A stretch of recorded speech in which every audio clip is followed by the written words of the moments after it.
这里是什么地方？谁在那里？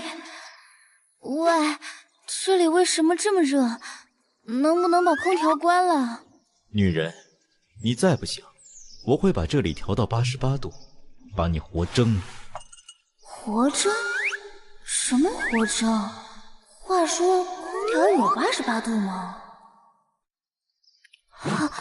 好英俊的男人，怎么有点眼熟？在哪儿见过？哎，这是什么发展？你是谁？你想要做什么？女人，你给我生的孩子在哪里？什么？3年前，你怀了我的孩子。孩子现在在哪儿？孩子？我说，你是不是弄错了？我都不认识你，怎么会有你的孩子？我连男人都没有过呀，所以……石小念，24岁，三流少女漫画家，现居住在 S 市。他说的都没错。要不要我将你从小读的每个学校、认识的朋友、家人的背景都附上？可是先生，我真的不认识你。别跟我装疯卖傻，把你藏起来的孩子交给我。我真的没怀过孕，你能不能好好查一查？不能这么不分青红皂白就查。好，现在就来检查。你没生过孩子，身上怎么会有疤？这是难为手术留下的，哪有剖腹产割这么侧面的？那你就是顺产，我要检查。啊？这怎么检查？检查也不用靠这么近吧？这叫近。石小念，男人和女人之间的负距离才叫近。你胡说什么？不要太过……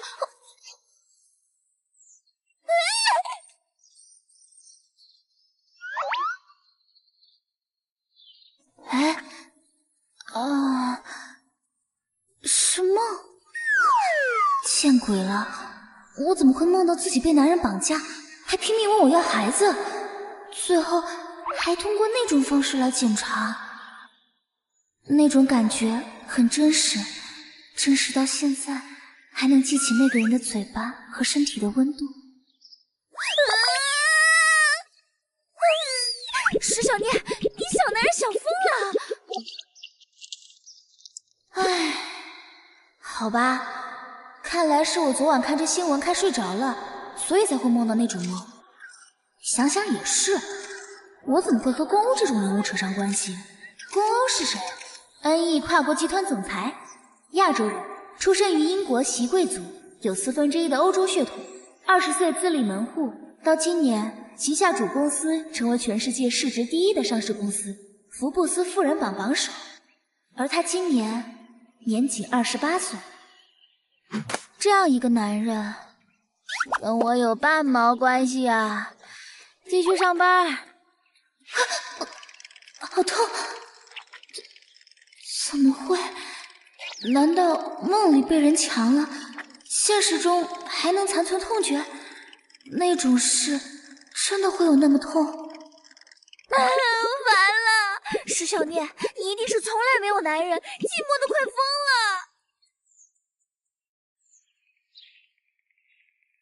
早上好。天哪，公公好帅，好性感啊！我好想冲破屏幕扑倒他。听说他在我们 S 市建了一栋城堡居住呢。城堡啊！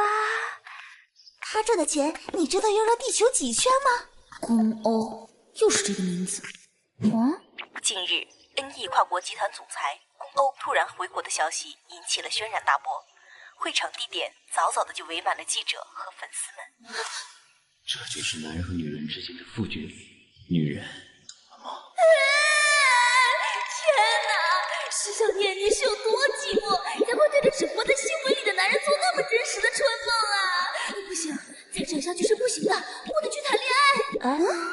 可我宅习惯了，一时之间上哪儿找个男人谈恋爱？真扎心。对了，相亲，我可以去相亲，这样就可以摆脱寂寞带来的荒谬梦啦。第一天打了1天的王者荣耀， Tan 指条阿尔法加1等于1减 tan 指条阿尔法乘以71%减去 tan 指条2等于7 tan 指条阿尔法78。不摸。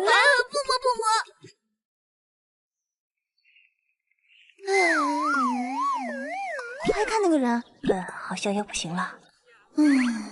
相了整整1个星期的亲，都快吐了。男人就是靠不住。有没有搞错？你们是什么人？这里可是女浴室，请你们出去。是他们，没错。啊？石小姐，龚先生要见你。什么？什么意思？这些人是冲着我来的？这个人是宫欧。也就是说，那不是春梦，一切都是真的。1个星期前，那个温度高的让人眩晕的豪华房间，还有那个男人，全是真实存在的。其实从那天早上就察觉出哪里不对劲，可我宁愿欺骗自己，这只是一场梦。我被这个男人给……怎么会这样？这里我只要这女人在。是，龚先生。你们做什么？你们凭什么把我们赶出去？不行，我必须赶紧离开这里。站住！石小念，你以为你能从这里走出去？龚先生，我想我们不适合在这里交谈，而是在法庭上对峙。法庭？哼，夺子大战吗？第一，我宫欧不会为你这种女人上法庭。第二，如果你真动了这个心思，你活不到走进法庭。什么叫我这种女人？什么夺子大战？龚先生，我不知道你在说什么。哼，死不承认的女人，还真是让人头疼。放开我！你放开！石小念，你以为我在和你玩霸道总裁的游戏？什么？放开！好痛！你到底要做什么？我给你1周时间交出孩子，你却给我不断相亲。既然如此，我就让你见识一下不听话的下场。让他给我乖乖待着。是。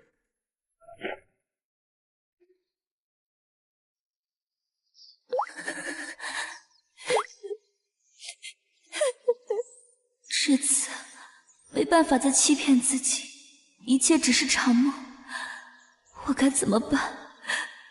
我该怎么办？可他是宫欧，我能赢吗？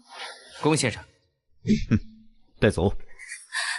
我说过了，我根本没有什么孩子，你到底怎样才会相信我？相信你？我宫欧不需要相信任何人，我只要得到结果。你，石小念，不想再吃苦头，就把我宫欧的孩子交出来，否则，接下来你的人生会生不如死。小姐，谁让你招惹上龚先生？龚先生是什么人物？他要你生就生，要你死就死，何必再做无谓的反抗？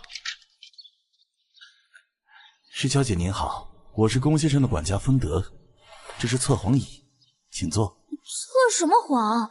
你们到底想干什么？哎，等等！少爷说石小姐怎么都不承认3年前生过孩子，要我做一下检测。你们弄错了，我根本没见过他真人，哪来什么孩子啊？那么石小姐，我开始提问了。问完我就可以走吗？姓名？石小念。石小姐，你3年前在做什么？3年前，我创作了他的《独占欲》这套漫画。除此之外呢？还发生过什么重要的事？没有了。石小姐，你当时应该是在怀孕。没有，我没有怀孕。是诚实的答案。不可能，经过调查，3年前你一直宅在家里，几乎没有出过门。见到过你的人，也都是看你穿宽松的衣服。如果不是怀孕，你为什么要在家里躲1整年？那是因为我在画漫画，我创作的时候喜欢宅着，我穿宽松的衣服是喜欢舒服，很奇怪吗？3年前的大年初一晚上，石小姐在哪里？大年初一，应该是在老家过年。我每年都回老家过年。不，那晚你和我们少爷在一起，而且是你主动的。哎呀，没有，像他那样恶劣暴躁的男人，我看一次恶心一次，怎么可能主动上他的床？这女人居然说我恶心，我没嫌她做作，她嫌我恶心。龚先生，那女人说话就是故意的，欲擒故纵，想引起你的注意，别放在心上。欲擒故纵？哼，石小姐，我们调查过你了，你只是石家的养女，有个小你1岁的妹妹。从小到大，你处处不及妹妹，从容貌到能力，你只是个3流的漫画家，她却是风靡全国的1线女星，还是化妆品王国穆家的准少奶奶。我请心理专家分析过，长期的自卑和嫉妒会使你很想超过妹妹，所以3年前的大年初一，你设计爬上少爷的床，希望凭借一夜贪欢飞上枝头，但少爷没有理你，你吃了个闷亏。后来发现已经怀孕，就想母凭子贵，怕少爷不要，所以偷偷躲起来生下，以待时机，对吗？长期的自卑和嫉妒，真是好笑。他是什么专家？认识我吗？了解我吗？凭什么就这么给我下定论？我不知道你在说什么。唉，石小姐，如果你真想母凭子贵，否认是没有用的，不如直接开出你的条件。我说了没有。别说我没怀过孕，就算我真有了那个男人的孩子，我也会马上打掉的，这样你们放心了吗？有1周是后避孕的药吗？啊？什么时候了？他居然只想得到避孕药，一副避恐不及的姿态。别揉了，滚！是，龚先生，这个看起来一般的女人，居然比谁都有段数，竟然生了宫欧的孩子。宫欧身边的女人来来去去的本来就多，现在又多了一个生过孩子的，想上位是越来越难了。少爷，我已经用了各种方式询问石小姐，我只听结果。测谎的结果是，石小姐是诚实的，她并没有撒谎。诚实？居然是诚实的！少爷，会不会是我们弄错了？不可能，我怎么可能会弄错？我亲自审。啊，你从哪儿？你干什么？你说我干什么？石小念，你给我听清楚，识相的赶紧把孩子交出来。不是已经测试了吗？你应该知道我没撒谎，是你们弄错了，赶紧放了我。放？你觉得我会放过你这个骗子？你无理取闹！我无理取闹？你这个女人真是嘴硬啊！你藏着孩子，不就是为了跟我开条件吗？装的可真无辜啊！这场审讯到底还要多久才能结束？我好累啊！这就昏了，简直比杯子还脆。少爷，发生什么事了？准备一个房间。啊？可是我很好奇，这个女人到底还能撑多久？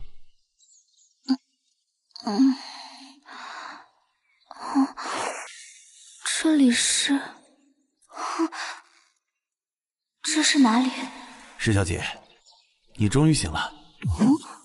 石小姐需要吃点东西吗？厨房有来自全世界各地的36个主厨，风味不一，您想吃什么都行。这是哪儿？石小姐，少爷请您在这里做客一段时间，直到您交出宝宝为止。做客？你们是不是太过分了？有权有势就为所欲为，你们凭什么禁锢我的自由？石小姐，只要您交出……我真的没有生过孩子，我不懂你们为什么会突然找上我。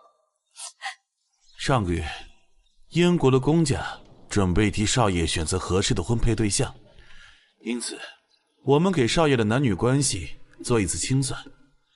在查各个女人现状的时候，只有石小姐您，我们查到了证据，种种都显示您生过一个宝宝，但却找不到宝宝的下落。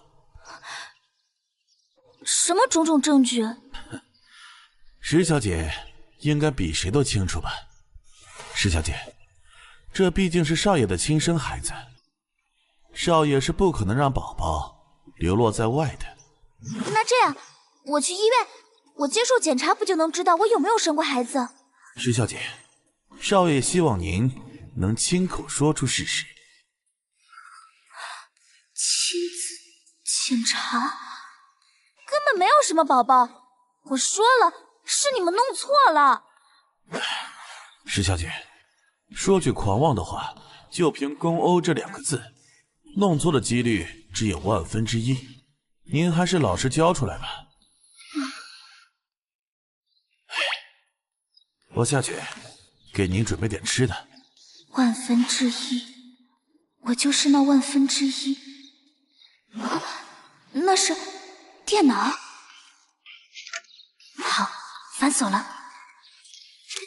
太好了，是联网的。你等着，迟早有一天，我会把这些痛全还给你的。啊，怎么回事？信号断了。既然如此，发消息让同事救救我。消失了。哎呀，再打一次给消防。对，还有报社。我要逃出去，我必须要逃出去。门不是。石小姐，别白费力气了。公家有最严密的信息监控，非少爷本人登录的电子设备都会被全面监控。而且，不要说您的电话打不出去，就算打出去了，也是没有用的。为什么？因为他是公欧，公欧2个字，另一方面的意思就是特权。做什么都没有用，逃脱不了。石小姐，您身体太虚弱了，吃点东西。我真的没有生过孩子，我以前和他真的没有瓜葛。冯管家，如果我去求公欧，让他放了我，有用吗？难道只能去求助那个人？不要。石小姐，您还是好好配合吧。你把龚先生的孩子藏到哪里了？我们这里有最先进的记忆追寻仪。石小姐，这可是非常痛苦的。不要逼我们，石小姐，你最好还是把孩子的下落主动说出来。为什么他会认定我生过孩子？难道我失忆了？可是我明明记得每件事，除了宝宝。假如真的有宝宝的存在，我就算失忆，身边也该有个孩子才对。可明明没有，这完全说不通。别再问了，我没有藏宝宝，我也没有生过宝宝。这样绝望的日子，究竟要过到什么时候？你们放过我吧。不行，再这样下去，我会疯的。我要逃出去。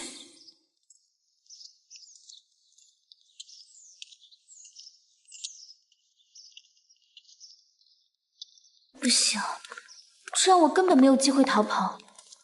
难道真的要听管家的，学其他女人讨好公欧吗？说起来，因为他们一直逼问，我已经2天没怎么好好吃过东西了。去找点吃的吧。好大的厨房，比我家还要大好几倍吧。既然没人管我的话，我就不客气了。好久没喝鱼汤了。少爷，公欧，看来我对你还是太过仁慈了，你居然还有心情在这里下厨。龚先生不是寻欢作乐去了吗？怎么会这么快就出现在厨房里？这快乐还真是短暂。这女人，怎么吃醋了？我没有。到现在都不肯说实话。石小念，你不会是赖在我这里不走了吧？我才没有，只要你肯放了我，我立刻就走。你说你想走？等会儿再收拾你。不能继续在这个地方待下去了。我请你们过来，要做这些狗都不吃的食物。滚！都给我下去领钱财费走人！非常抱歉，这就是风管家说的偏执型人格障碍。是的，少爷家世出众，从小就是众星拱月。他在商场上又是一个天才，睿智果断，没有他解决不了的事。但人无完人，或许少爷太完美了，上帝才会。最大的症状就是他极其易怒狂躁，有时甚至暴力，而他自己无法控制。想要重获自由，就不能激怒顶撞公欧，而是顺着他。顺从讨好吗？龚先生，那些你都看不上眼的话，要不要试试我煮的鱼汤？为了自由，什么办法都要试试。好啊，你煮的鱼汤，你知道我请的主厨是什么级别？连他们的手艺我都看不上，能看上你的？哼，我也是研究过下厨做菜的，明明不比酒店差。好吧，我就知道讨好没这么容易，不吃就算了，我自己吃。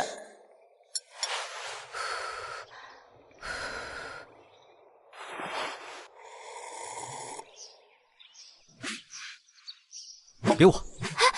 你，喂！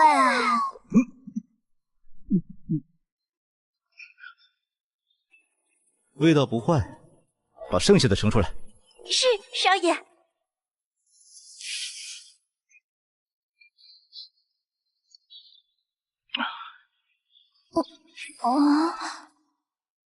下次不准放香草，我不喜欢。喝光了，不喜欢吃香菜，还全吃了，全吃了。少爷，稍后的工作。知道了。那可是一整锅的汤，他是大胃王吗？人家才喝2口汤。石小姐，您已经在宫家这么久了，这么长时间不见宝宝，难道您不会想吗？唉，没有，我真的没有宝宝。再要我说100遍也一样，我真的没生过宝宝。每天都问这种问题，简直要崩溃了。石小姐，您还好吗？您的脸色很差。如果每天不问我这些无聊的问题，我就很好。风管家，我什么时候才能离开？石小姐，我和您说过，只要您能顺着少爷。可是，少爷刚才又大发雷霆，嫌厨房端上来的点心不好，不如您做一点。听说上次您的鱼汤少爷喝了很多。只要心情好，就能放了我吗？好，再试一次吧。也不知道他吃不吃香草冰淇淋。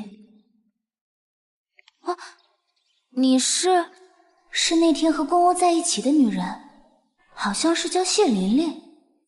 不要以为不教出孩子就能留在龚先生身边，龚先生身边的女人排个几桌都排不过来，就凭你这样的货色，还挤不上我。那你这样的货色挤到了哪一位呢？你这是龚先生需要的，你打吧。龚先生要的东西。好啦，接过。总觉得有什么不对劲的地方。这个谢琳琳就只是来警告2声的。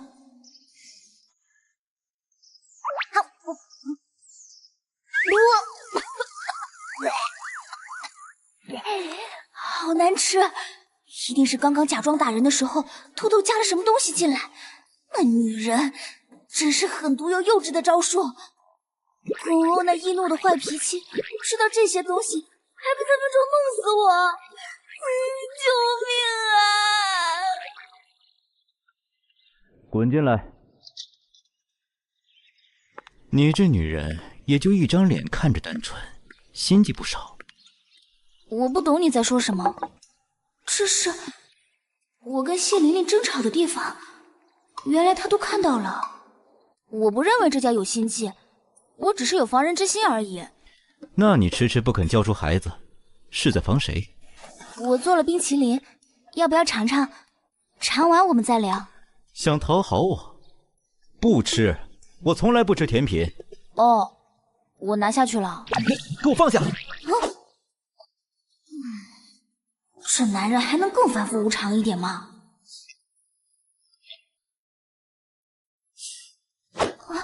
喂我！什么？丰德那家伙只能算个老人，不能算男人。他的建议你能听？你知道什么叫讨好一个男人？等你吃完，能不能心平气和的跟我聊一下？石小念，跟我你没有讨价还价的余地。喂我！可恶！真想将整桶冰淇淋倒在他那张脸上，为了自由，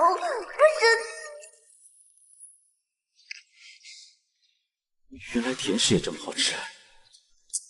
这女人做的东西意外的好吃，明明又不是厨师。继续啊，继续！你手断了这么慢？喂，把龙泰给我收购了，他们有最先进的图片处理技术，60亿，我让人拨款给你，1周内给我搞定。还有，让运输那边加快点速度。不得不承认，已经耽误很久了。这男人能被标榜为全世界最有钱的男人，不是没有理由。年仅28岁，就达到了大部分人一辈子都无法企及的高度。但说到底，还不是一个偏执性人格障碍的人。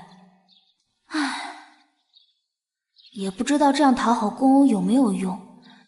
也许通知那个人来救我更快些。可是那个人会来救我吗？把最新的数据传给我。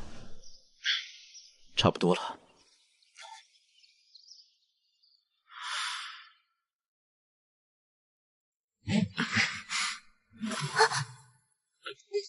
宫欧，你干什么？你这禽兽，流氓！放开我！放开我！听好了，我允许你做我的女人。什么？你迟迟不交出孩子的目的，无非不想和孩子分开，亦或者借孩子得到在我身边的地位。我成全你，留在我身边，只要你把孩子交出来。我想你弄错了，我想和你谈的是让我离开。你这做作的戏码要演到什么时候？是嫌我开的价码还不够高？好，你跟了我，我每月给你一张空白支票，自己填。我也可以让人将你炒作成世界一流的漫画家，投资动画、电影一系列，让你死了都能留名于世。这些我都给你。石小念，趁我现在对你有几分兴趣，你最好见好就收。你也就值这样的身价，女人别太过贪。你这种症状没有药吃吗？你说什么？宫先生，你该吃药了，也许偏执症有的治。哼，好疼！不识相的女人，你知不知道，你这是在找死？说话呀！该死！你想死，我就成全你。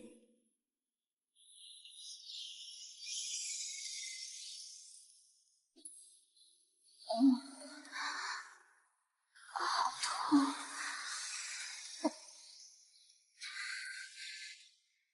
这就是激怒偏执症患者下场吗？好痛！越是讨好，宫欧对我的兴趣越大。我不要赔了身体、尊严，还没有自由，那样宁愿死了算了。石小姐，依我看来，你是聪明、坚韧的女孩子，怎么会？他想怎么惩罚我？少爷吩咐我们把你丢进森林，你知不知道，森林周围有人看守，你跑不出去，再加上没有食物和水，不出7日，我就会死。虽然猜到宫欧不会善罢甘休，没想到会这么狠。看来真的是踩到他的死穴了。你现在只有一条出路，就是交出宝宝向少爷服软，说不定还有救。我在临死前能打最后一个电话吗？石小姐，我知道报警也没有用，我就想打最后一个电话。大概是要打给自己的养父母吧，也是可怜。我知道了，拿过来吧，请用吧，石小姐。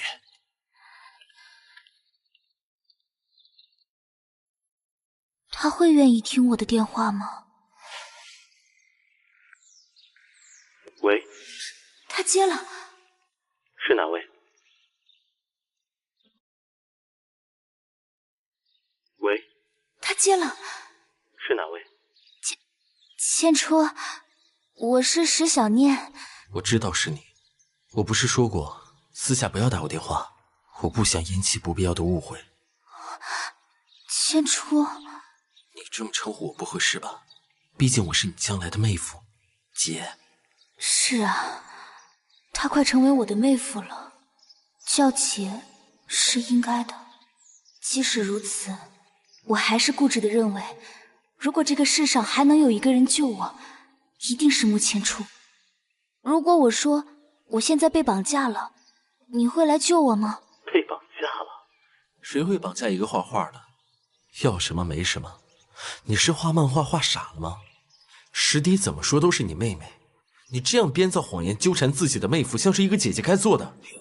编造谎言？为什么都认为我是在说谎？宫欧是这样，千初也是这样。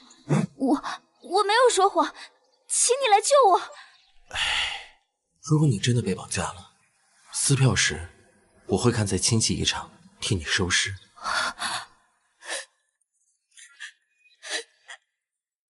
心脏痛到麻木，他不会来救我。能活下去，还是想要活下去，想靠着千初活下去。我还以为只要我开口求了，他就会来救我的。原来一切都是自己想的太天真。师弟有一场寿，我现在去陪他，没什么事我就挂了。你还是记不起来我吗？石小念，你不觉得你很无聊吗？你这样纠缠我有意思？被彻彻底底讨厌了呢。穆千初，你听着，我努力过了，我的努力也只能到此为止。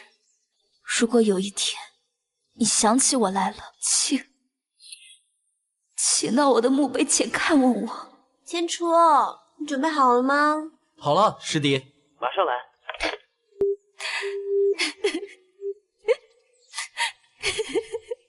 千初，连我最后的遗言都不肯听呢。穆千初，年幼时因失明、呆板、沉默，不被家族所喜，而寄养在我家。6年前动了手术，视力恢复正常，却因为手术过程中的小曲折而丧失全部的记忆。然后他爱上了石迪，我的妹妹。多狗血啊！曾经那个那么爱黏着我，口口声声喊着要娶我的少年，随着那一场手术消失了。石小姐，您还好吗？这样子的石小念，似乎比面对少爷打击时更悲伤。我可以去森林了。从千初的语气就知道，没人发现我不见了，失踪了。没人会在意我，不知道等我消失多久才会有人注意到。谁会先注意到呢？石迪、养父母、同事，还是穆千初？都不重要了，不是吗？石小姐，您真的宁死也不肯向少爷低头？如果低头能换来自由，我愿意；如果只是换来做他的一件床上用品，让我行尸走肉的活着，我不愿意。石小姐，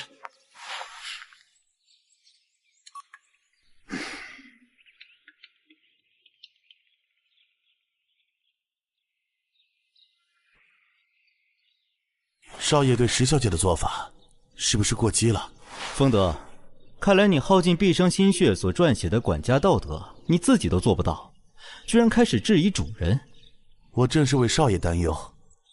少爷想要的不是孩子吗？万一石小姐挺不过，那是我对她太过宽容。等她尝到濒临死亡的滋味，就知道松口了。万一没有万一，滚出去，都滚出去！是。还真是有本事。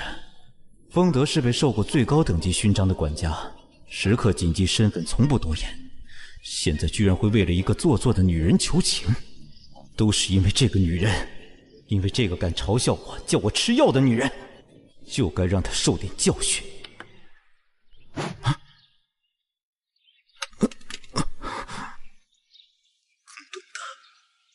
悲哀，该死！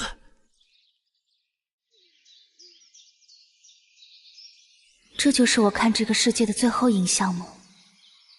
长眠森林，对一个没人关心、没人相信的人来说，似乎也是不错的结局。哦，对了，进来前，风管家给的画纸。石小姐是个漫画家，一定喜欢极了画画，临终找点寄托也是好的。寄托吗？想起来我第一次画人物的时候，小念，把我画好看一点。千初怎么画都好看啊，你长得最漂亮了。漂亮是形容女生的，真想看看你画的我是什么样子。你总有一天能看到的。那等我看到了，你就和我结婚好不好？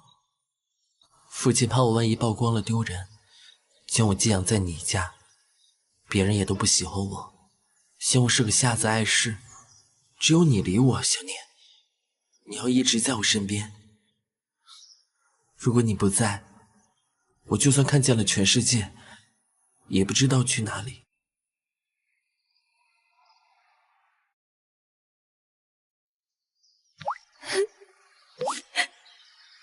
千初，曾经怕我不在就不知道去哪里的少年，已经将我彻底忘记了。他知道去哪里，去任何一个地方，唯独不会走到我这里。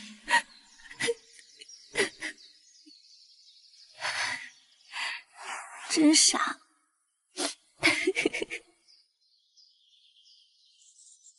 都说人临死前会回忆过往的一切，看来我真的离生命终结不远了。我好饿，我好痛，喝点水应该……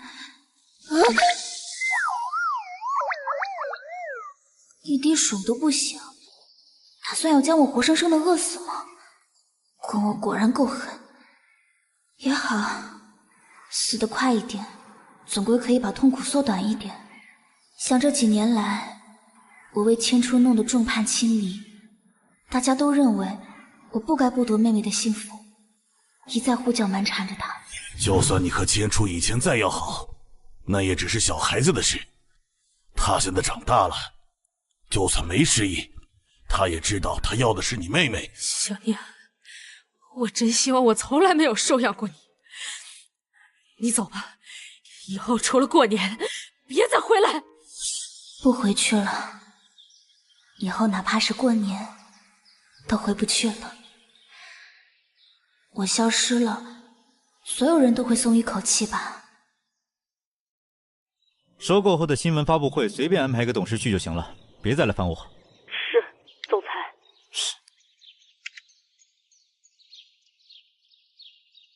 哼，无聊的女人，临死前就知道做这些事。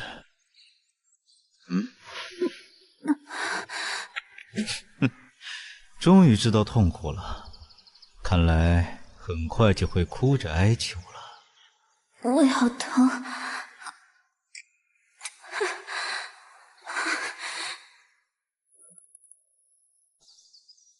胃已经饿到没有知觉，据说不喝水3天就会死。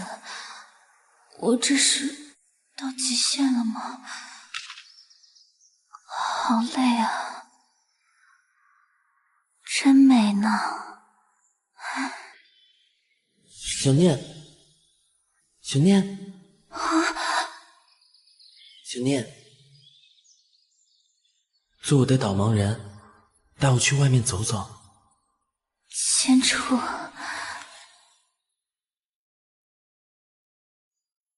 不要了，千初，你已经看到整个世界，不再需要我了。再见。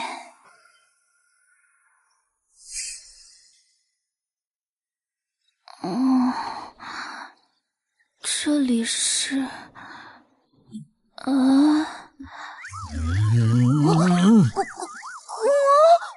这人怎么回事啊？就这么站在别人床上，吓死我了！石小念，你他妈是不是有病？有病的不是你吗？你才有偏执症。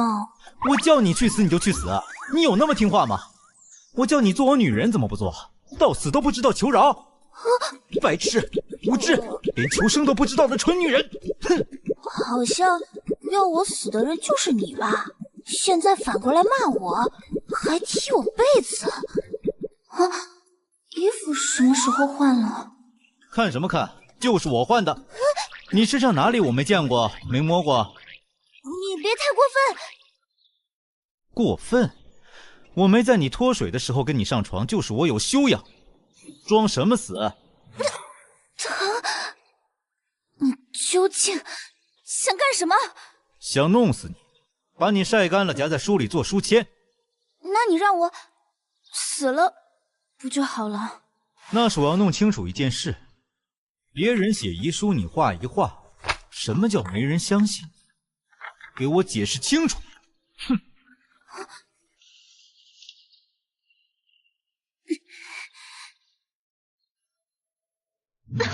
说清楚，什么叫没人相信你？我冤死你了？不冤吗？冤在哪里？你设计爬上我的床，偷偷生下孩子还不交出来，心里不知道藏了什么心计。你这种女人有什么冤的？我没说谎，反正你也不会信。你没说谎的话，就应该收集证据，全部砸回那个人头上，让不相信你的人向你认错，而不是一死了之。这个最不相信我的人，居然这么说话，好像在劝我别寻死一样。看我干什么？我是不可能弄错的，我只是在教育你。不可能。那我可以去找证据吗？可以。他居然说可以。石小念，你听着，我从不冤死人。我给你1个星期的时间，如果你没办法证明自己的诚实，就给我乖乖的滚回这里来，带上我的孩子。1个星期的时间，太短了。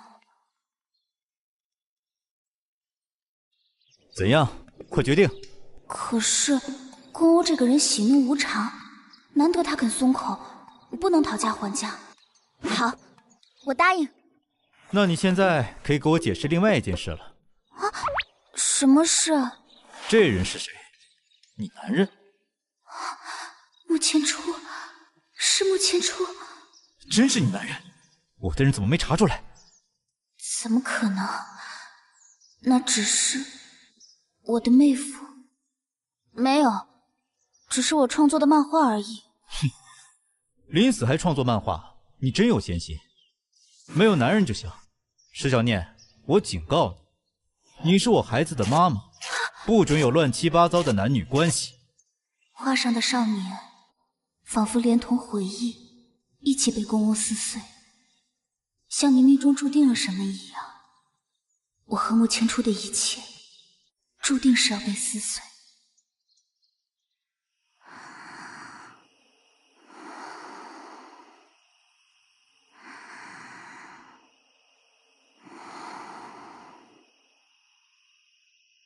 你不是要证据吗？看好了，这就是证据。石小姐，一切都是我弄错了，请鞭打我吧，请蹂躏我吧。女人，大半夜的你笑什么？你干什么？睡觉。可这床是我睡。这是我家，我哪里不能睡？行，那我走。嗯。你干什么？把腿拿开，我要炸死！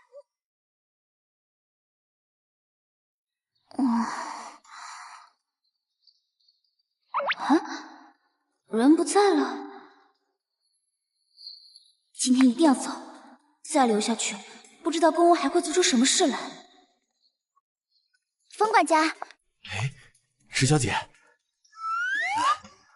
比那天少爷抱回来时气色好多了。抱回来？是啊，是少爷第一个发现你昏倒了，连人都没有叫，亲自把你从森林里抱回来的。哼，我还是第一次看到少爷对人这么上心。上心？明明是想我去死，最后却又把我救回来，为什么？宫欧答应给我1个星期的时间去找证据，我现在走了。好，石小姐，我们会派人暗中监视你的一举一动，千万不要做一些求救等不理智的举动，那样没用，还会触怒少爷。我知道，谢谢。那我走了。石小姐，请等一下，能不能帮我一个忙？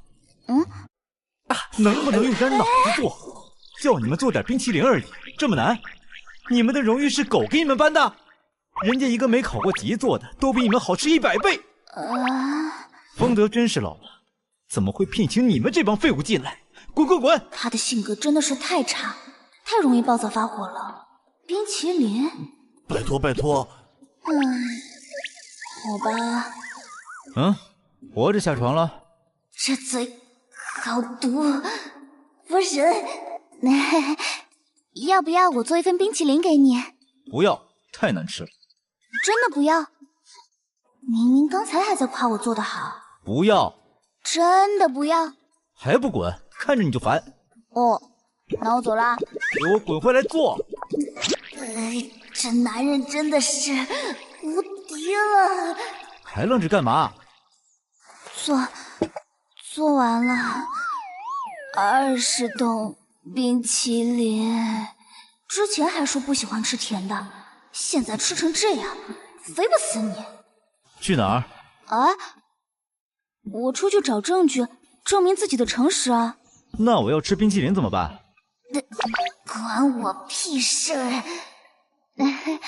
等你吃完，我再给你做。那你滚吧。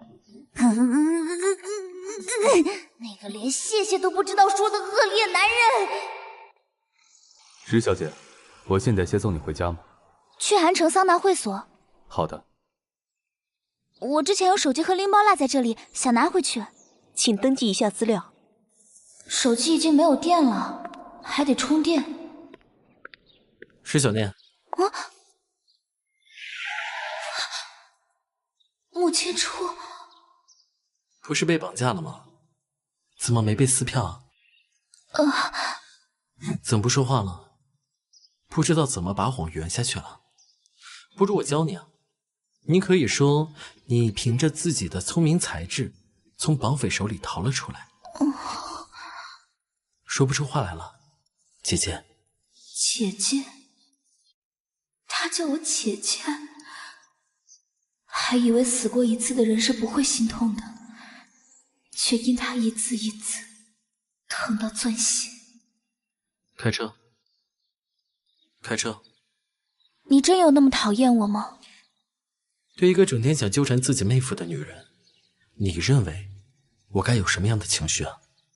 笑脸相迎。你放心，以后不会了。你以为我会信你？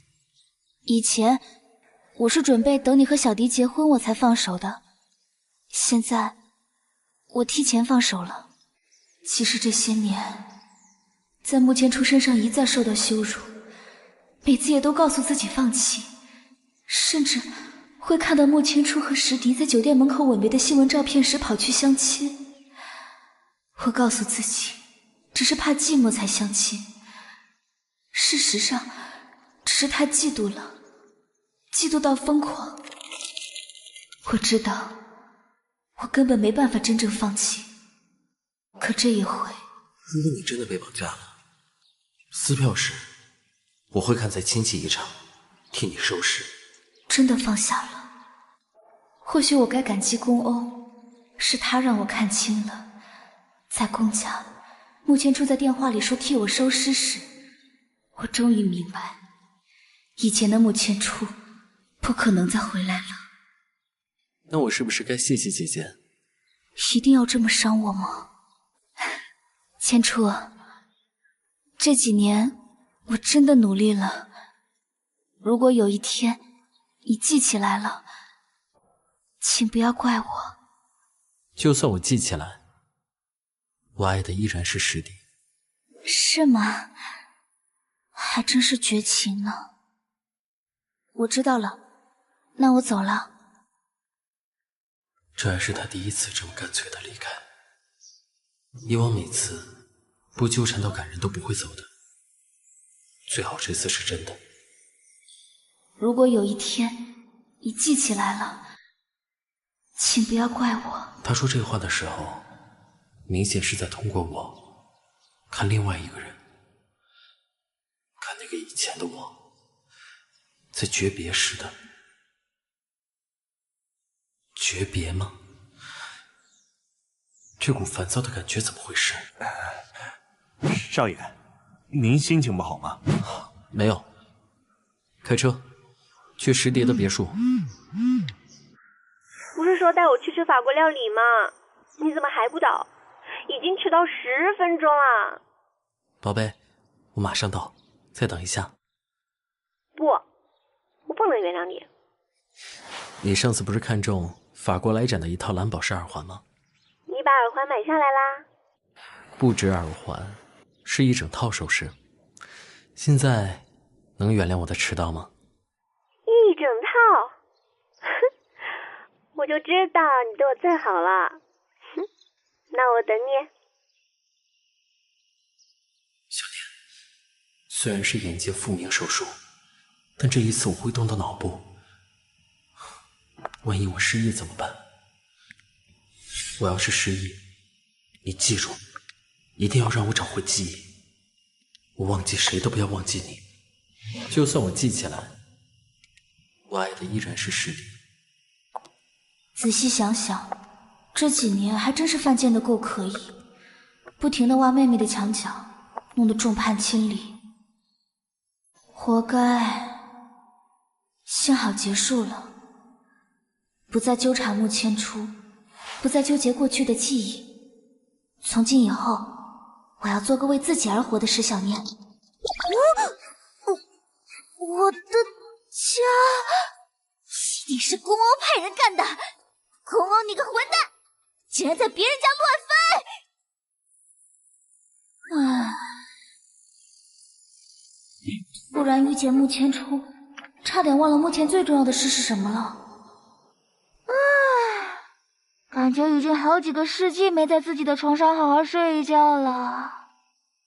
最简单直接的办法就是去医院做一次检查，让医生证明我根本没生过孩子。好累啊，明天再说吧。好吵啊！石小念，你到天台上来。我？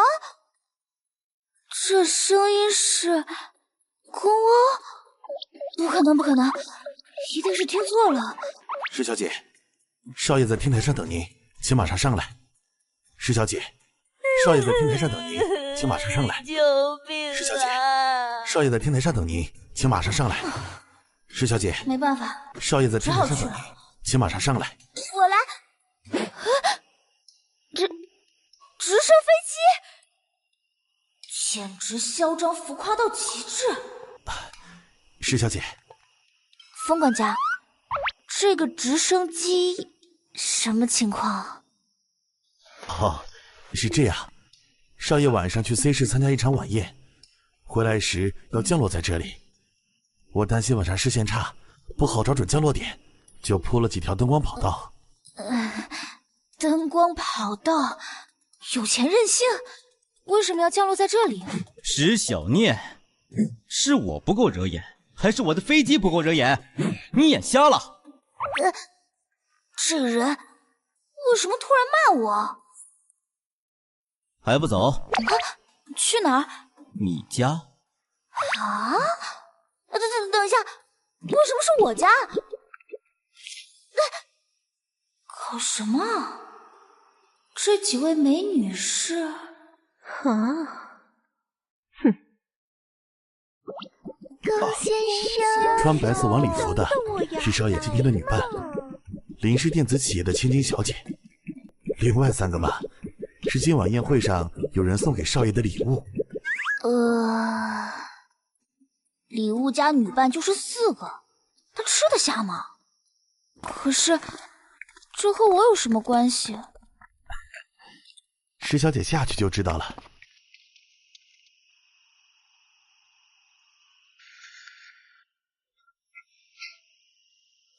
这房子也太小了，哎，真寒酸。就是啊。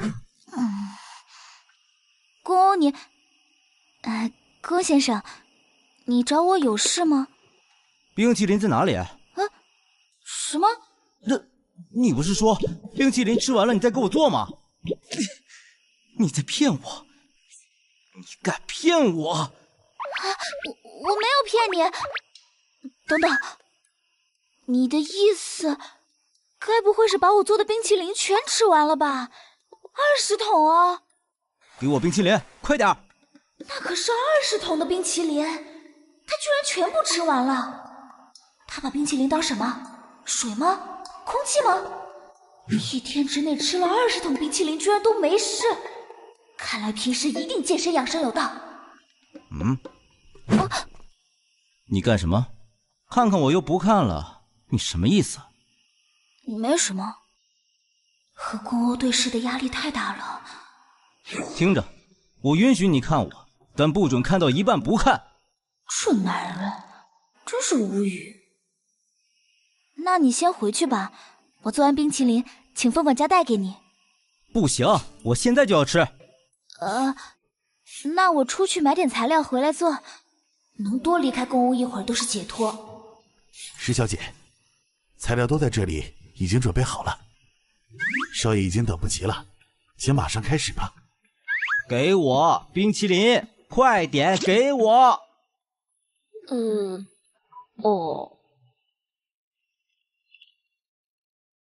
原来龚先生你喜欢吃甜品，下次我做给你吃啊。龚先生，你尝尝我的嘴唇，比冰淇淋甜。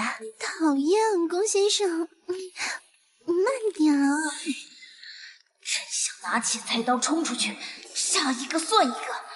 公屋把这当成什么了？正当的夜总会吗？龚先生，你弄疼人家了，太过分了！你们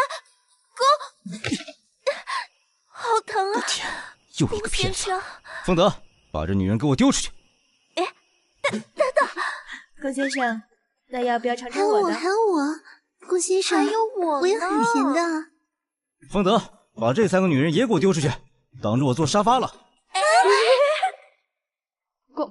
龚先生，等，我还没。龚先生，冰淇淋做好了。他手上拿着的不是我的漫画原画稿？你别丢了，这个原稿只有1份，很重要的。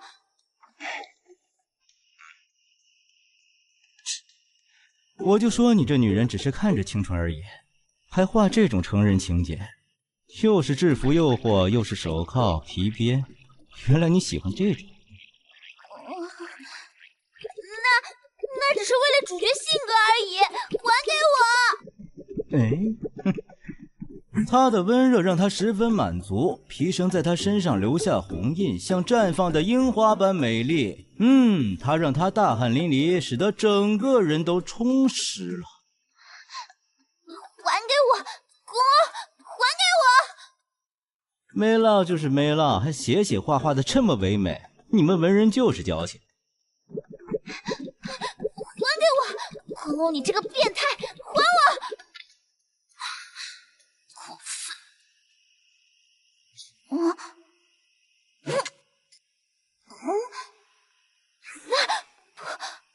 要！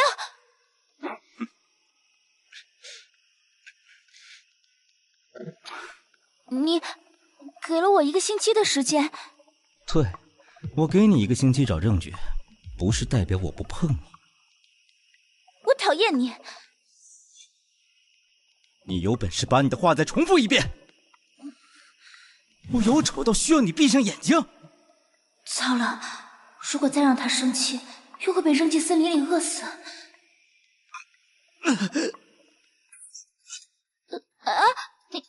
你怎么了？没什么。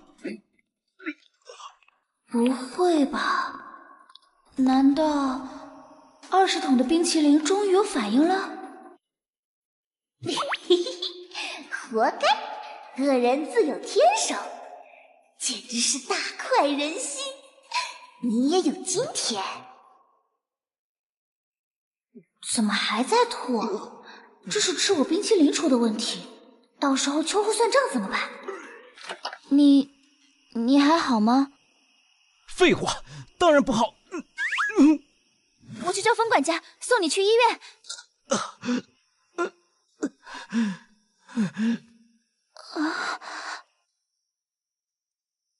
他的眼神不如平时那么有神，全是迷茫。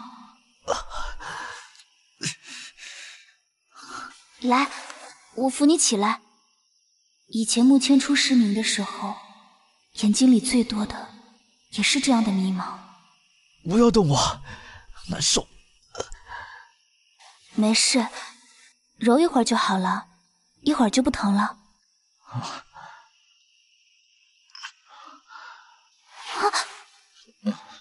别停，继续揉，石小念。小的时候，千初每次生病也是这么靠着我，握住我的手，告诉我哪里不舒服。你的手在抖什么？我没。我知道你在想什么。什么？他怎么会知道我在想谁？哼，你的手指是敏感点，一碰一吻就抖。上次在汗蒸馆我就知道了，手指居然容易敏感，真是个轻浮的女人。这男人真是脑子有病！我不管了，你才轻浮，你全家都轻浮！公公，你太过分了！啊，糟糕，昏过去了。冯管家，不好了！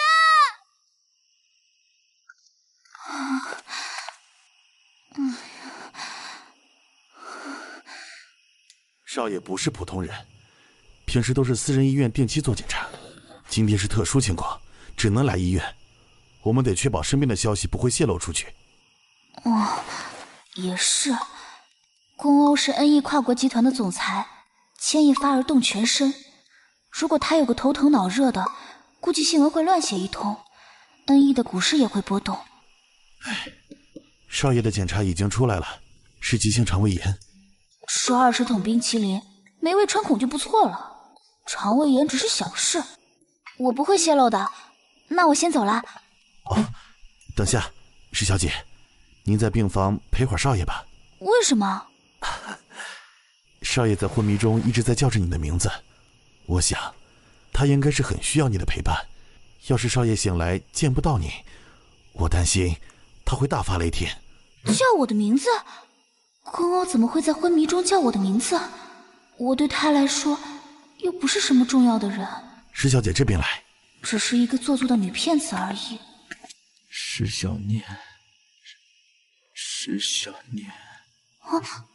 他真的在昏迷中念我的名字，为什么？他对我该不会……你看，石小姐，我就说嘛，少爷对您是不一般的。不会吧？石小念，石小念，石小念，继续揉。揉？冯管家，现在我能走了吗？当然可以。真是见鬼！差点以为宫欧会在昏睡中叫我的名字，是因为喜欢上我了，蠢死了。难道真是我想多了？石小念在少爷眼里也只不过是一个普通女人而已，可少爷从没为吃一份冰淇淋就急急忙忙坐飞机赶来的。小念，柔。真不知道我八字是哪里不对，怎么就会招惹上宫欧？回家还得躲着邻居，总不能说世界知名的宫欧先生大半夜用直升机降落普通小区的天台，只是为了吃一桶冰淇淋？唉，说起来，我的手机系统还是 NE 设计的，系统是完美无缺，贴心的统计着每一份数据。可是对于孤独的人来说，却是一种嘲讽。消失那么久，只有5条短信，还全是垃圾短信，还真是孤单啊。QQ 信息倒是有好多条，全是编辑催赶紧创作新漫画的。唉，一直以来，我的世界就只有木千初和漫画。木千初放弃了，漫画还没创作出新的，我还剩下什么？什么都没有。还有谁能比我更失败呢？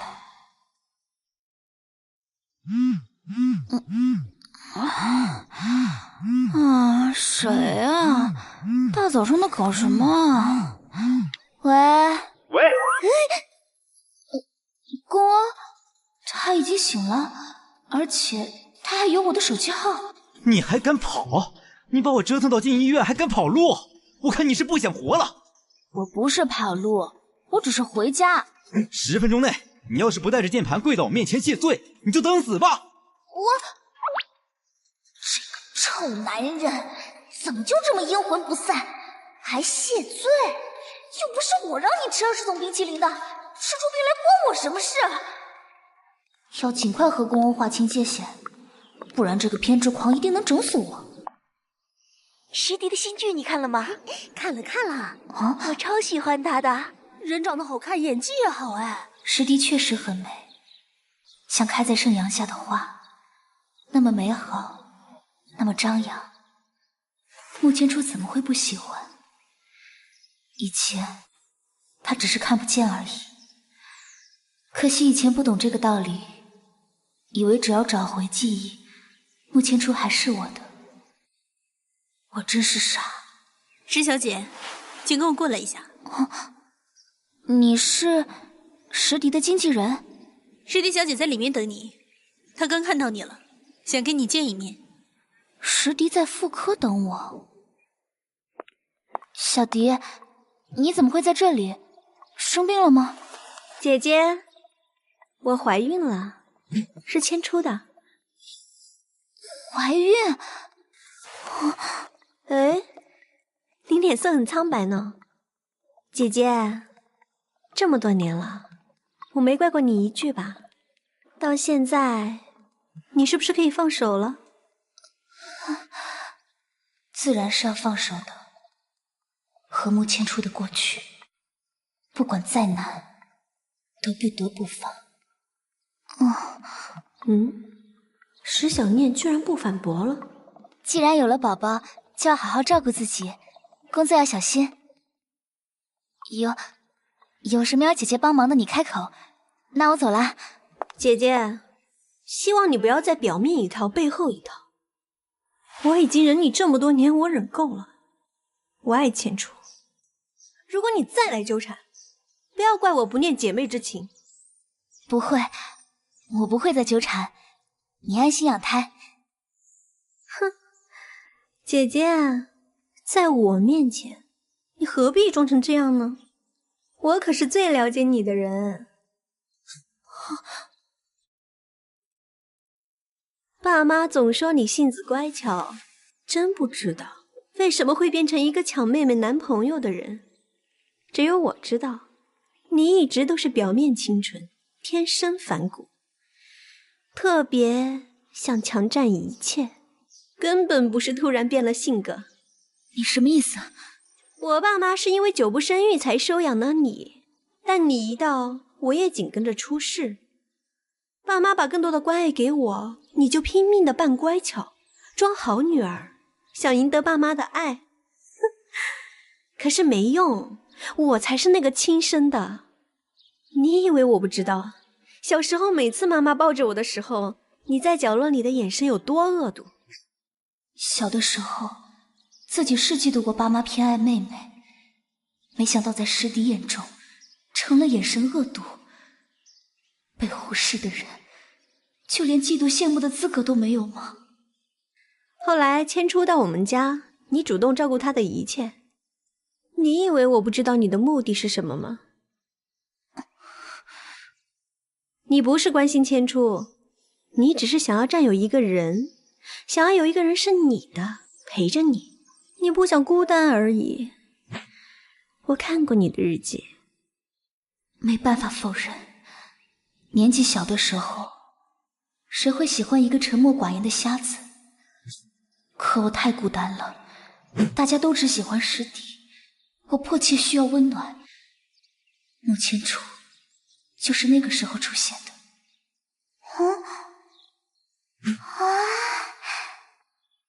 我去照顾穆千楚，我去讨好穆千楚，把自己变成他最重要的人。我以为这样就不会再孤单，但到最后我还是被抛弃了。就像爸妈有师弟后，就把我放在一旁。可能老天都知道你的心思不单纯，所以迁出手术过后就把你彻底忘记了。他恢复视力，他恢复正常人的审美，然后他还爱上了我。够了，别说了。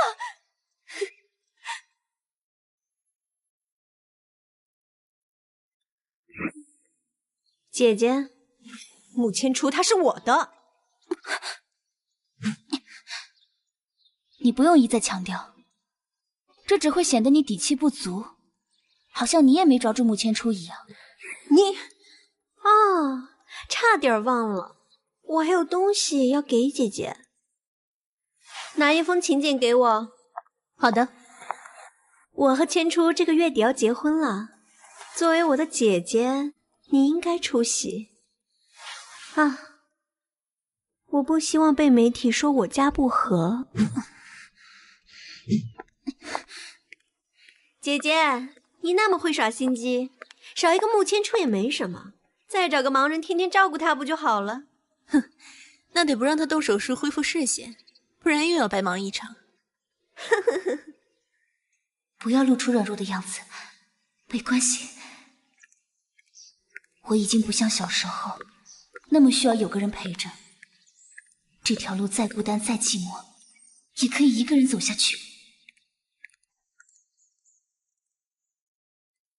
下一位，石小念小姐。啊，我是石小念。是宫欧，又怎么了？石小念，你敢不把我的话当一回事？你人呢？石小念，你敢不把我的话当一回事？你人呢？我在医院。那你还不快滚过去？再给你30秒。请快点。哎，好的。恐怕不行，我在做检查。什么？你在？宫欧，等我证明自己没怀过孕，希望你别再打扰我的生活。再见。啊？你说什么？是这样的，医生，我和我老公快结婚了，但他听到流言蜚语，认为我生过孩子，对我没有以前好，还一直羞辱我，所以我想拿一个没怀过孕的证明。尴尬死了，没想到自己会以一个这么荒谬的理由来检查妇科。这样啊，哎，现在的年轻人呐，真是一代不如一代。你也挺不容易的。不知道要做什么样的检查？我干这行已经有20几年，一看就知道。躺上去，把裤子脱掉。不能用其他方式检查吗？这是最快捷的。快躺上去，我后面还有病人呢。没什么的，就当做一次体检，做了之后就能还自己一个清白，没什么。小聂，你给我出来！你是不是找死敢做这种检查？门被……你怎么会？石小念，干什么？等！你弄疼我了！谁给你的胆子做检查？我要找证据。找证据？找证据就是找这种色老头来看你的那个地方啊！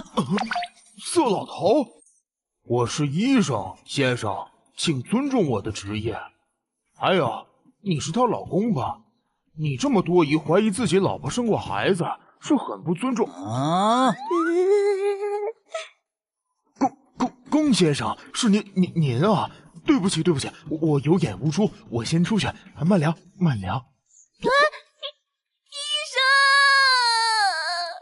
生，喊什么喊？你很想被一个老男人看？在医生眼里，没有性别之分。那他也是个男人。OK， 那我找个女人。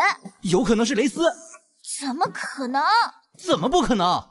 行，那我让医院用其他检查方式给我检查，行了吧？还要检查？我早就里里外外给你检查过了。哦，石小念，你是不是特别想把自己剥光了给人看？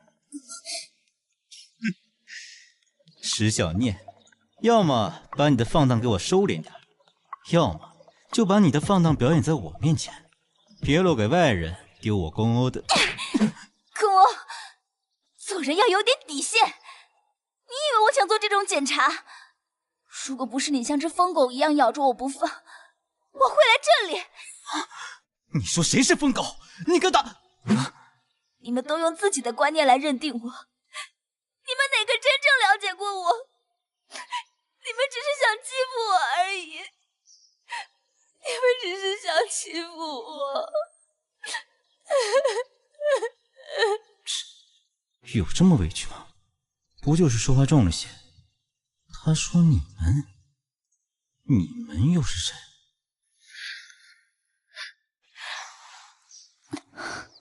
公欧，我是做过多少坏事才会遇上你？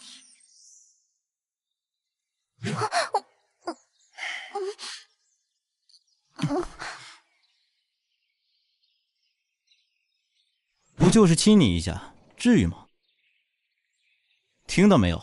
说话！让我找证据，是骗我的吧？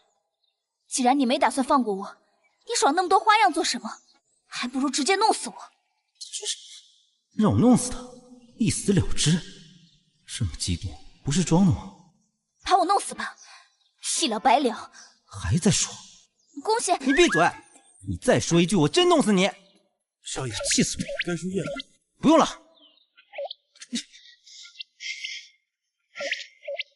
孟德，是少爷。我是不是长得不行？绝对没有这回事，少爷。少爷是宫家最英俊的一位，就是放在娱乐圈，那也是无人能及的。这货谁啊？那我是没钱？不存在的。少爷可是全世界最有钱的男人。那这女人看不上我，我到底差在哪里了？你最讨厌了。少爷是指石小念？我觉得石小姐好像不是那种有心机爬上位的女人，不然她应该早就见好就收，带着宝宝留在少爷身边了。如果是想爬上位，我给了机会，她应该顺杆爬才是。她究竟是想要什么？我知道了。哼，我知道了。我在做检查。公欧，等我证明自己没怀过孕，希望你别再打扰我的生活。他想要的是自由。给我找律师过来。是，少爷。石小姐，他想到弄死我的方法了。少爷让我来和石小姐谈一笔交易。交易？是这样，少爷愿意给您无限的时间去找证据证明自己的清白。但在此期间，您要成为他的女人。一旦您证明到自己的清白，或是交出为少爷生的宝宝，少爷就同意您离开，放您自由。我不同意，我才不信，那就是一个狂躁的偏执狂，怎么能信任？石小姐，您别先下定论。其实对您来说，这是一个有利的交易。少爷身边的女人很多，他虽然有偏执性人格障碍，但我从未见过他在一个女人身上执着超过1个月的时间。少爷一帆风顺惯了，习惯要的都要得到。您越是反抗，反而会激起他掠夺的心态，这样对石小姐反而不利吧？您最想要自由，不是吗？自由？石小姐，要不要给您时间考虑一下？我怎么知道他会不会出尔反尔？这个石小姐放心，少爷从未出尔反尔过，更何况有合约在手。我不觉得合约对他那种人有约束。少爷从不轻易签字，这是公家的规矩，因此这份合约有绝对分量的约束力。石小姐，有一线希望就该争取，活下去您才能知道下一秒会有什么样的风景。风景？我的世界早就没有亮丽的风景，但我认同有一线希望就该争取。好，可是我有几个要求。您说。我可以做他的女人，但他不能强迫我做那种事情，我又不是什么专业干这个的。不行！他一直站在门口偷听。亏你还学过谈判，谈个交易谈这么久，真是废物。是，少爷，是我能力不够。石小念，你给我听着，你只能提一个要求，但不能是强迫这条。我想什么时候碰你就什么时候碰。那我不签了。不签我照样碰你。不要想什么一死了之，死不是那么容易的事。我派保镖盯着你，绝食我给你输营养液，我让你想死都死不了。我没那么好的耐心，再给你10秒考虑。想死的干脆都不行吗？那我还能怎么选？我签。终于学聪明。行了，可以给你提一个要求。不准打我。同意。我石小念就这样成了宫欧的女人。丰德，他要收合约，把合约全部内容给他。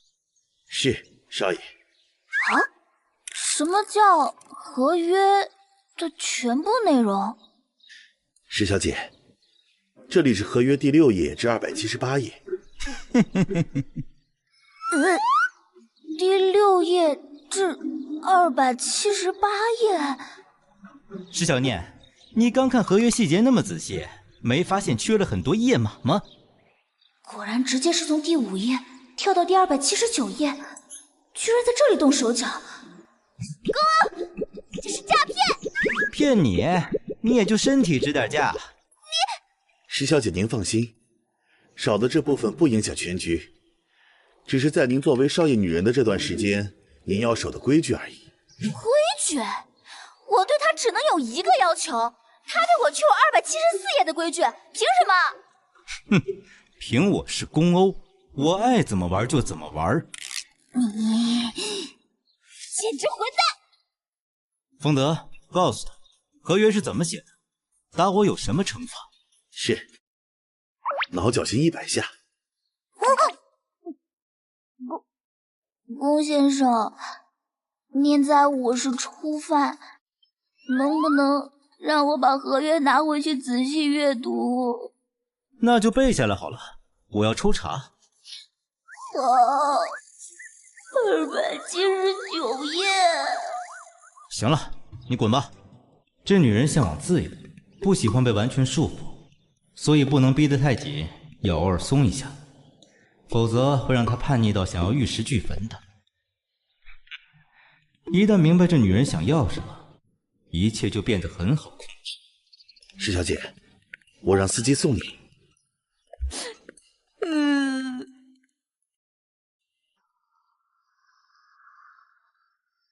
整整洗2个小时，终于洗掉在医院的气味了。我得仔细研究一下那份合约。真不知道那个男人是怎么想的，居然能想到274页的规矩。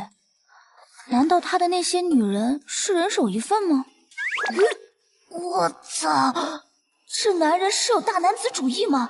居然还定下这样的规矩！这要怎么去证明自己没怀过孕？又不能让医院出示证明。主人，今天是你24岁生日，蛋糕准备好了吗？一起庆祝哟。生日？原来今天是我生日。自从千初失去记忆后，我就再没过过生日。以前老家的阳台就是我们过生日的地方。千初的生日比我晚1段时间，他喜欢把他的生日挪前和我一起过，把他从穆家得到的礼物全部送给我。给你礼物。谢谢千初。小念，以后我们的家也要有一个阳台，这样我们就可以一直在阳台上过生日。我们的家？等你长大嫁给我后，我们就有自己的家了。现在的穆千初已经不需要在阳台上和我一起过生日，他有石笛，也将有自己的宝宝，他的生活幸福美满，再不需要我了。还想什么呢，石小念？没人会为你过生日的，谁都不会记得。这么晚了，谁啊？应该没人会在这个时间找我。难道是有人想起来了，要给我过生日？是爸爸妈妈，还是同事？啊，来了！说不定是是公欧啊！哎，也对，怎么会是他们？我实在是异想天开。龚先生，你不是在住院吗？哎，出院还要跟你先打份报告申请吗？少爷，那我们在外面等着。快点，我饿了，做吃的给我。现在，快点！我什么我？你现在是我的人，让你做饭就做饭。知道了，放手。哦，好像还不错，算你用心。方便面而已啊。他一定是味觉有缺陷，家里那么多大厨，他都看不上。方便面倒成为他嘴中的不错。这是我的面。谁让你煮的少？我不够吃。甜品呢？还要甜品？你还没饱啊？没饱。这家伙是猪吗？你才患的急性肠胃炎，还是不要吃太多。把这些劣质版都换了，看着都没食欲。没食欲还吃那么多，我都没吃饱。这椅子不行，换了。这天花板不行，换了。这花瓶太丑，换了。石小念，你什么品味啊？你这家里的装潢也得换。又没人求你来，最该把你给换了。哎，人呢？难道已经回去了 ？Shit， 这什么破浴室？你在我浴室干什么？你问干什么？洗澡。这地方太破了，破坏心情。给你换地方。换地方？什么换？丰德，备车。我石小念在24岁生日的这个晚上，收到一份大礼，豪宅，全亚洲最贵小区天之港 A 座复式公寓，每平方米78万，这价格简直亮瞎眼了。没见过这么多钱。是没见过这么高的房价。这里的砖头是纯金打造的吗？把嘴巴合上，感动的话，我允许你跪下来向我叩谢。你的目的只是换个好地方睡我为什么要感动？要不是考虑你不喜欢束缚，我还用另外给你买房。那你就跟我回去住，我的地方更大。回去住？那个后宫一样的帝国城堡？才不要过去！宫先生，谢谢你给我买的房子，我真的很感动。这还差不多。少爷，复式公寓是装修好的，可以直接入住。我现在将施小姐的东西搬进去，那些明天再做。放我下来！闭嘴！他怎么每次不是扛就是提？我是个活生生的人，又不是什么物件。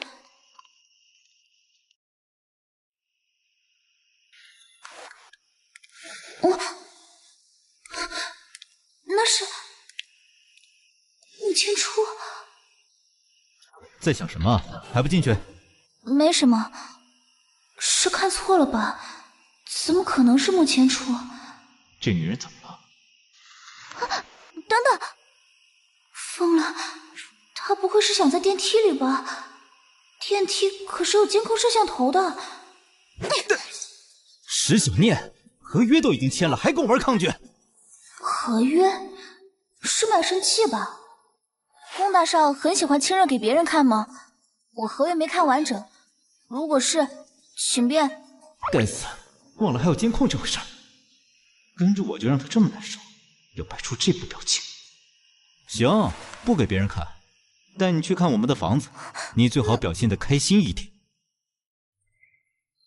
哇，昨天晚上没仔细参观，这房子真的好大。没想到这处豪宅居然就在我的名下了，忽然有些明白为什么那么多女人要贴着宫欧。石小姐，早。一大早就守在门口，不用睡觉吗？早。石小姐是要出门吗？我是要回去收拾一下自己的东西。好，原来是这样。石小姐之前租的房子我已经退掉了，您所有的东西都在这里，您检查一下，看看有没有遗漏。还想趁宫欧睡觉，赶紧回去洗个澡，换身干净的衣服，呼吸自由的空气，结果全给我搬来了。搬进来吧，我检查一下。好的。房子也退了，彻底不给我留后路，我还能说什么？石小姐，这边需要我为您配多少佣人？不要，我不习惯多人。可一人打扫这么大的公寓有点吃力吧？那我找2个钟点工。我可以效劳。风管家，虽然这是宫欧花钱买的公寓，但我既然住在这里，希望能自由支配自己的空间。好的，石小姐。谢谢。少爷的眼光很毒。石小年看着平平淡淡、清清纯纯的一个乖乖女，但骨子里真是带着些叛逆的人，喜欢自由，对束缚有很大的反弹。风管家，我想向你打听一下3年前的事。石小姐还是想证明自己的清白，那您问吧。3年前的大年初一究竟是怎么一回事？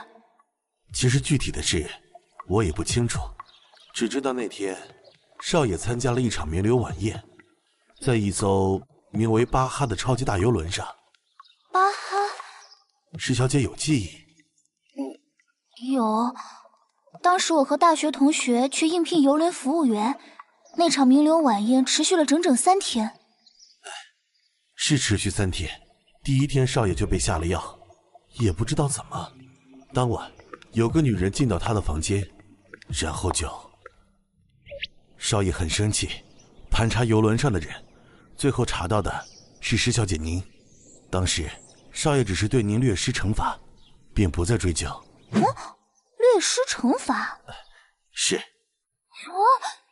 所以我在大学被记到过一份什么乱搞男女关系的大过，是你们搞的事？有没有搞错？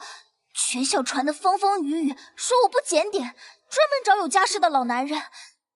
和老师恶意给我不及格分，害得我都没能堂堂正正的毕业。哼，敢给我下药的你是第1个，这点惩罚算轻了。这小疯狗，好疼！你又害羞了，抱一下就懂。这大色狼，没看到管家还在这里吗？龚先生，我现在了解了3年前事情的始末，我想有必要和你说清楚。说。3年前，我的确是在巴哈游轮上，但我发誓没给你下过药进入你的房间。如果你就是要讲这些废话，那停止吧。我说的是真的，那种名流晚宴上应该有监控吧？查一下就知道了。石小姐，那天晚宴上都是大人物，虽是宴会，但也有很多要事相商，因此当晚是不设监控的，以确保隐私。没监控？对了，当时的确音频官和我们说过，不能带手机以及任何电子设备上游轮，防止偷拍偷录。也就是说，根本没人记录下3年前的事。还有什么话说？那你们也不能一口咬定是我下的药。那天晚上游轮人那么多。石小姐，我们是经过最缜密的搜查，才会确定是你，这一点不用怀疑。是搜查根本不对，要不你们再搜查一次？够了！一早上还要我听你废话多久？去做早餐。可是……没有可是。石小念，你给我听着，没什么实质性的证据，少跟我废话。你要学得乖一点。疯狗，好，我去做早餐。这才像话。丰德，通知下去，2个小时后总公司开会讨论龙泰收购，让他们都给我发点有用的言论，否则全炒。是，少爷。少爷虽然容易暴躁，但对石小姐还是十分控制的。我一定会找到证据的，一定要摆脱他。3年前的巴哈游轮事件，只要找到当时和我一起打工的大学同学唐毅，就算得上是一个人证，能证明我的清白。可是当初几乎是灰溜溜离开大学的，没有任何一个同学的联络讯息，这要怎么找啊？该怎么办？怎么去找这个大学同学唐毅？难道要依靠宫欧的权势？石小姐，小区南边有一家次郎，请购入碗碟。购买碗碟？宫欧对餐具的要求还真是挑剔，烦死了。次郎，那是……不是吧？他们怎么会在这里？石笛，穆千初，千初，你再忙下去，信不信我去接电影？一起忙得见不到面好了。那怎么行？我们马上要结婚了，只要你和家在这里，我会每天接着回家。真的？我怎么舍得骗你啊？原来他们住在这里，昨晚没看错，真的是穆千初。也对，天之港极其注重隐私度，他是超一线化妆品企业的继承人，石笛是人气明星，2个人把家选在天之港再合适不过了。可也太狗血了，居然和他们成了一个小区的，还都是 A 座楼。如果被他们知道我在这儿，肯定又以为我纠缠过来了吧。先去买碗碟吧。小姐，需要我为您介绍吗？你想要什么样的呢？天哪，宫欧居然要我来这里买吃饭用的碗，这里分明是艺术品好吗？我看看。小姐，您一看就是一个比较低调的人，不如您看看这一套蝶恋花。我这不是低调，只不过是在天之港穿了廉价衣服而已。原来我刚刚没看错，真的是你。石小念，我真是低估了你死缠烂打的能力了。穆千初，原来刚刚在电梯那儿，他看到我了。穆先生，我们这边有休息区，不如2位坐一会儿，我为你们端杯咖啡。好，请慢用。感觉那2个人有情况，有八卦。你是怎么进到这里来的？这里不对外租房，以你的收入，买不起这里的房子。你也不像是有朋友能住在这里。你放心，我不是跟着你们进来的，我也不会打扰你们。黑咖啡和摩卡，糟了，千珠最怕苦，下意识就把摩卡移给他了。石小念，这就是你说的不打扰。条件反射。是你的又一套策略，欲擒故纵。你的花招真是百出不穷啊！我说放弃就是放弃了，你怎么认为是你的事？好，那你告诉我，你为什么会出现在天之港？你最好能给我一个完全与我无关的答案。为什么会出现？因为宫欧把我进屋藏娇，成为他万千女伴中的一个，然后得到一套房。说不出口，在穆千初面前，我还有起码的自尊心。是与你无关，我先走了。好，我暂且听着。还有，石迪怀孕了，我绝不容许她受到任何伤害。我不会再打扰你们，也希望从今往后，你们见到我也当没见到，各走各的路。再见。这一次，至少我要有尊严的从他身边离开。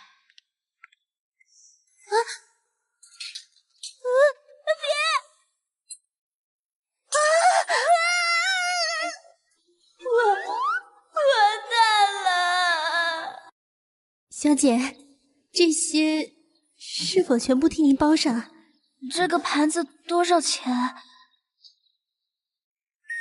一个盘子25万，那这一地的碎盘子，岂不是要赔偿几百万？我替你赔，从今往后别再让我见到你。这是买你消失的钱。我的一切都与你无关，请你离开。这些盘子你画一辈子漫画都赔不起。聪明的话，你现在应该求我。那是我的事，当初我纠缠你是我的事，我放弃了也是我的事，从来都和你无关，不需要你用钱买。收下他这种钱，是对过去那段记忆的侮辱。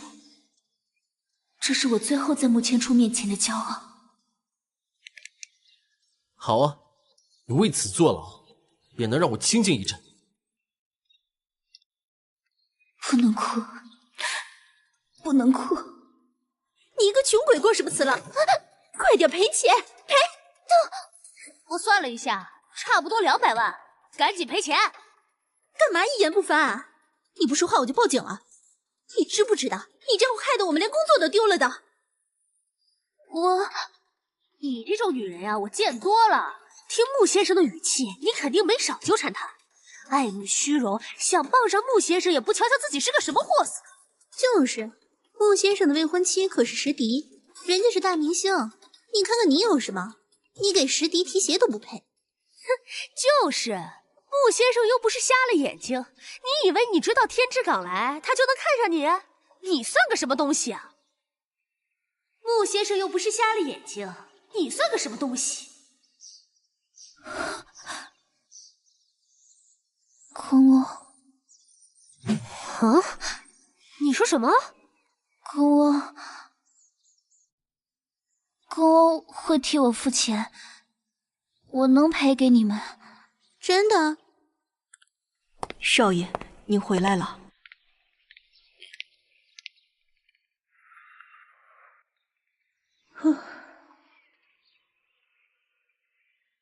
你都怀孕了，不要做这些。我就是怕身材走样，你会嫌弃我。怎么会呢？我们都要结婚了，乱想什么？我还能乱想什么？你别忘了，我们中间还有一个姐姐呢。她从来不在我们中间。怎么不在了？从你恢复视力后，她就一直纠缠你，都6年了。6年，石小年居然坚持了6年。师弟，以前在我没失忆以前，我和石小念是不是真像他说的那么要好？怎么了？你开始对他有不一样的感觉了，是不是？你怎么会问这样的问题？他一直是在撒谎。OK， 就算你们以前真的那么要好，那你想怎么样？和他在一起吗？你想到哪儿去了？我爱的只有你一个。真的？师弟，你可不是这么不自信的人。姐姐纠缠你那么多年，我怎么自信？傻瓜，不要乱想，会影响肚子里的宝宝。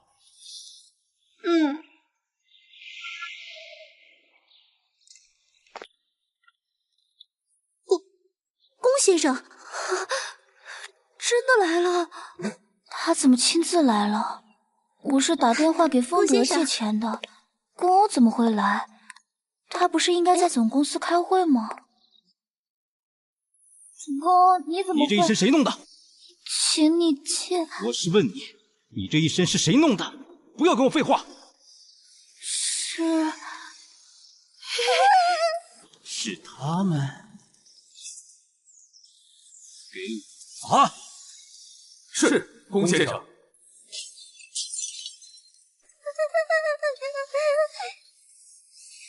你干什么？你给我闭嘴！没出息的女人，连这点小事都搞不定。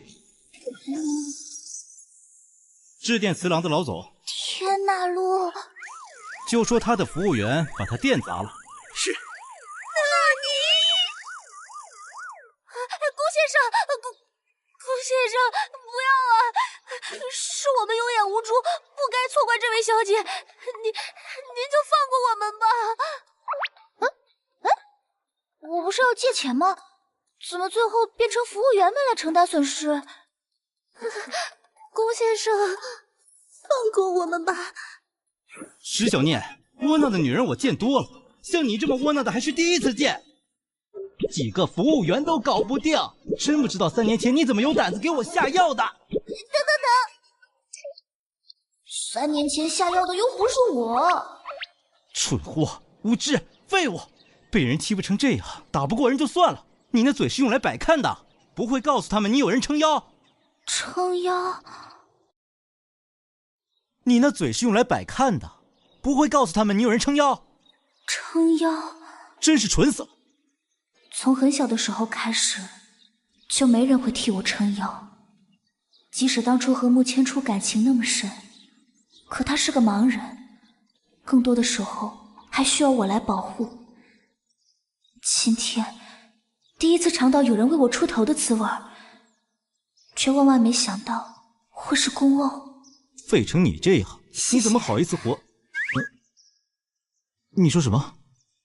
谢谢你，龚先生。这是我第一次被人保护着。莫名其妙。啊？等等，被人道谢有这种反应的吗？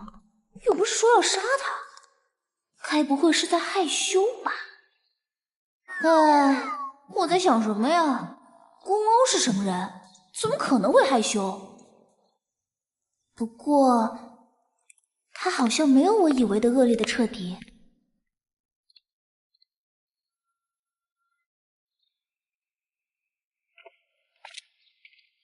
风管家。啊，石小姐。少爷应该在房间开视讯会议。今天会议开到一半，少爷就回来了。会议开到一半就回来？他为我的事专程赶回来？是的，当时我在会议室外等候，接到石小姐电话的时候，少爷正把一个总经理训斥出门，正巧听到。这是他对每个女伴的照顾吗？莫非他的每个女伴他都照顾有加，各种出头？那他不是很忙？石小姐口中的照顾，我不知道怎么定义，只知道少爷终止会议是第一次。第一次终止会议就是为我赶来出头？怎么可能？啊，这是在搬什么？石小姐，少爷吩咐不再让你外出购物了，所以添了一些东西进来，衣服都是巴黎最新款，是给您的。全是裙子，我这是往金屋藏娇的方向一去不回头了。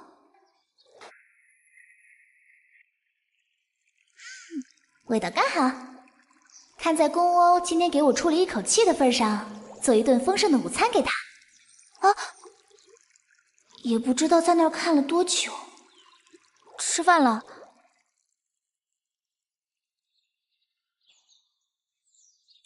啊，脸上没弄脏啊。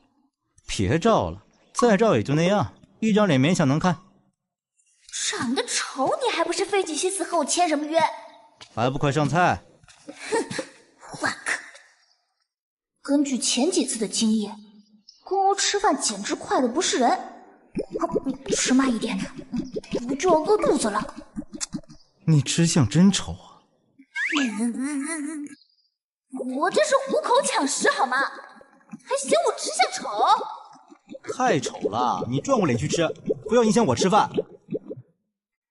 淡定，石小念，他今天帮了我，他今天帮了我。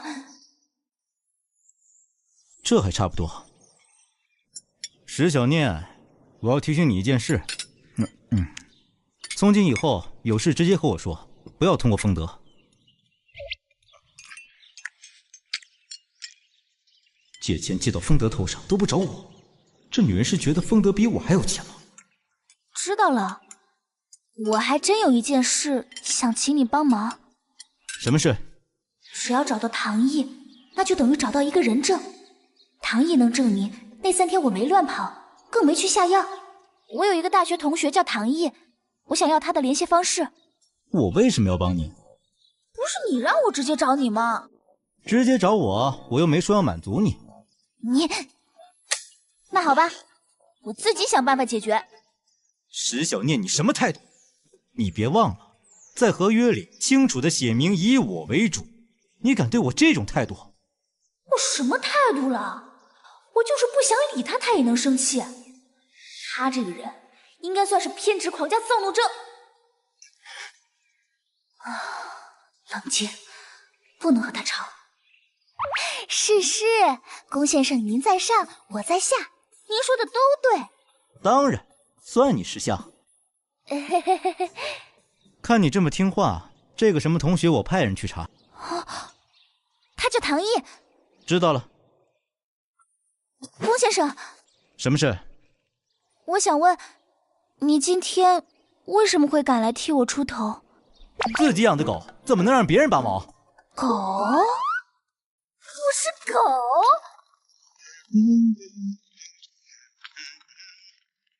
我居然还说谢谢，居然对他还有那么一丝感激。下次做饭我一定放砒霜。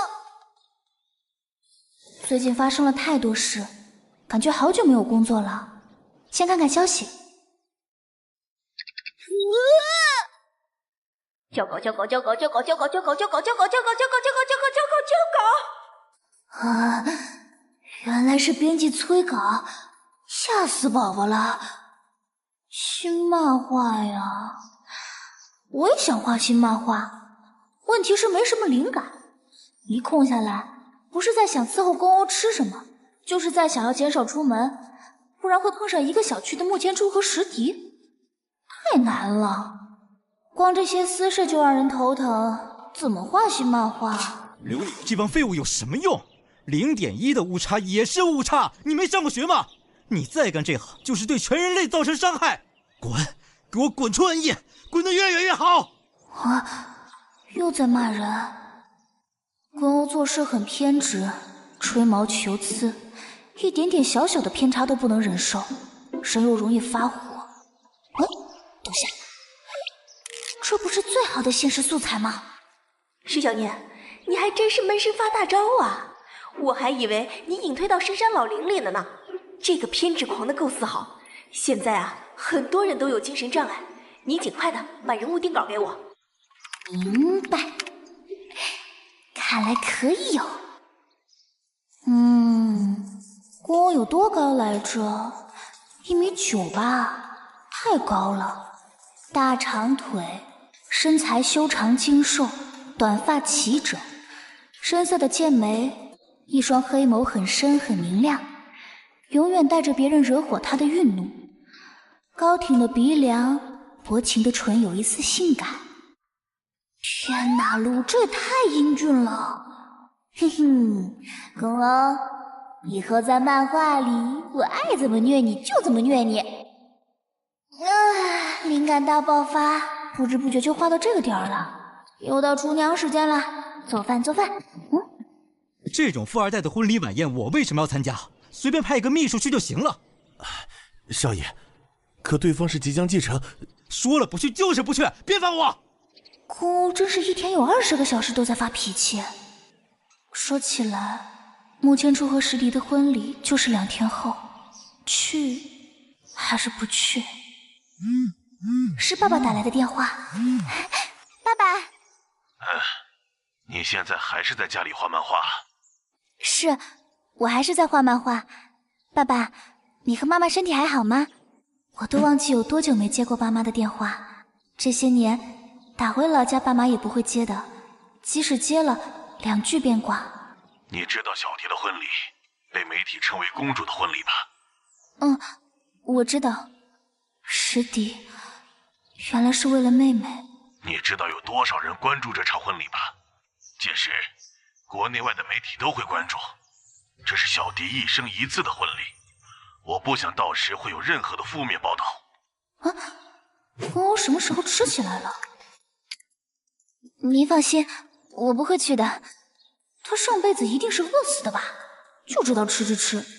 哼，不去不是又要被写成家庭不和？到那天，你和我们一起去，待在我们身边，不要乱来，不要说话，只吃饭就行了。